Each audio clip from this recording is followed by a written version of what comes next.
Alright, so after building slides, we have to manage their layout and then make slideshow working using CSS animation. Actually, before we do that, I'm going to add linear gradient to background. I want part of image, I mean left side, to become a little bit darker. So let's add to all slides linear gradient. Then, as a first value, I'm going to insert direction of transition using degrees. In this case, I'm going to use 100 degrees. And then I want to mix three different values. First two values will be same color but with different opacities. As for third one, I'm going to use transparent color. Write RGBA 38, 38, again 38, and opacity 1. Next we need same color, so let's copy it and change opacity, write 0.8. As for third color, write transparent. So you see that we have here nice effect. Left part of image became darker, and actually it helps us to read the text easily. As for right part, it's transparent. Alright, so finally slides are built. Let's go ahead and take care of their layout.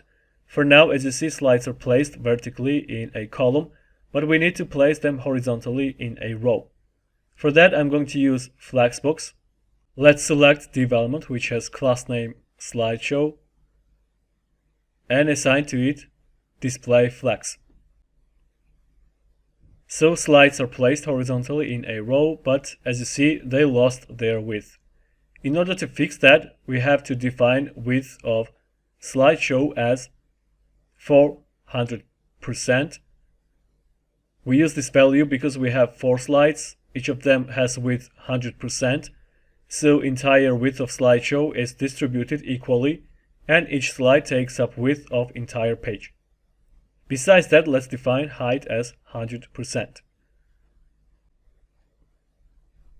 So you see that now problem is fixed. Slides are placed horizontally in a row, but now each slide takes up full width of page. Alright, actually the main idea of slideshow is to move entire wrapper with some intervals using CSS animation. So we need to create keyframes.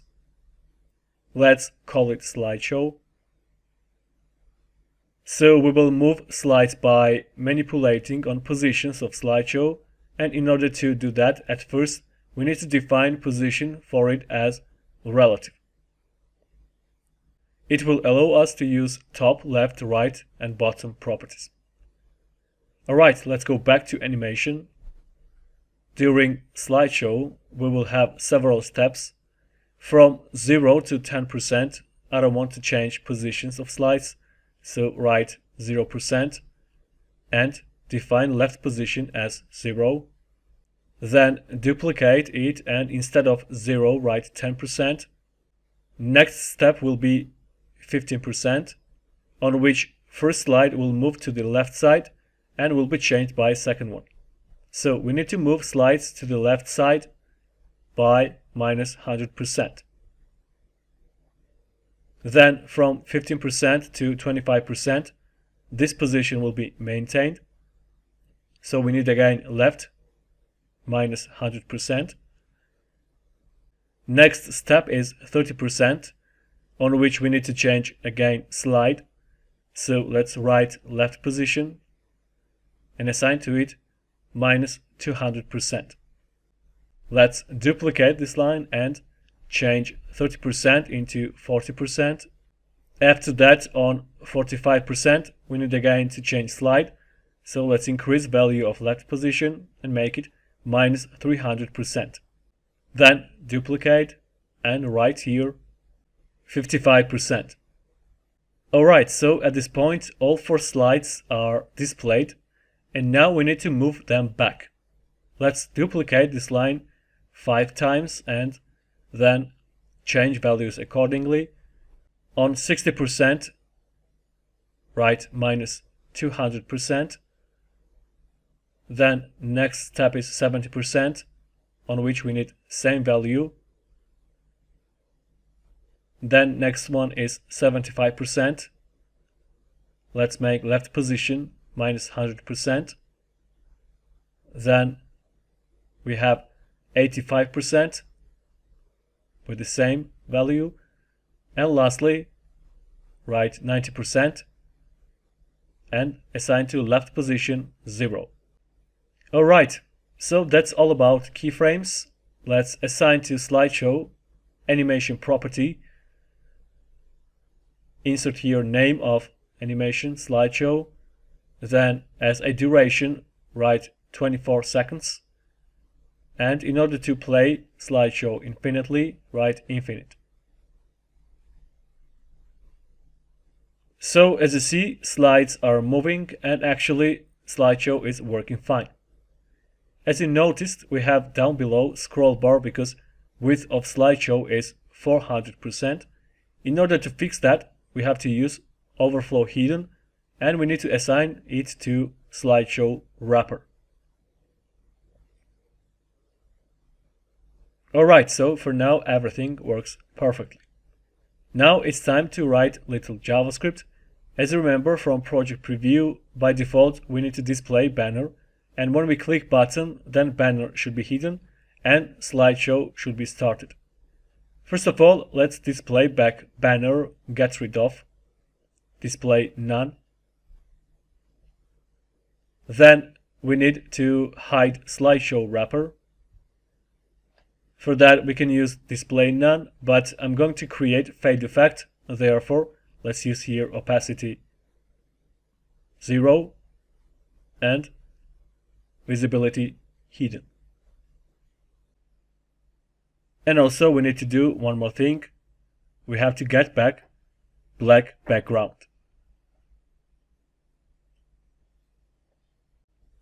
Alright, let's open app.js file. We need to create click event. So at first select button element, write document dot query selector. Inside parentheses, select button, write banner button. Then attach to it event listener, write add event listener. Define click event. And also insert here arrow function. So on click, we need to hide banner using display none. Let's select banner, write document dot query selector, and insert here class name banner. Then use style property with display, which should be equal to none. Next on click, we need to display slideshow wrapper. So let's select it, write document dot query selector and indicate here class name slideshow wrapper. Then use style and also the property called CSS text because we need to change multiple properties. In order to display wrapper, we need to write opacity with the value 1 and also visibility visible. Alright, let's click button and you see that it works, banner is hidden and slideshow is displayed, but without any fade effect. It happens because we need to use transition. So let's go to style.css file and assign to slideshow wrapper transition with value opacity 1 second. So now it works. We have here fade effect and actually everything seems to be working fine except one thing. I want slideshow to be working not always, but after clicking button. So instead of using animation property in CSS file, we need to assign it to slideshow from JavaScript. So let's grab this property, then go to app.js file, select slideshow, write document dot query selector, insert here class name slideshow, then write style and insert here animation property with its value. Let's change here syntax we need to use equal sign instead of colon, and also let's enclose value with quotes.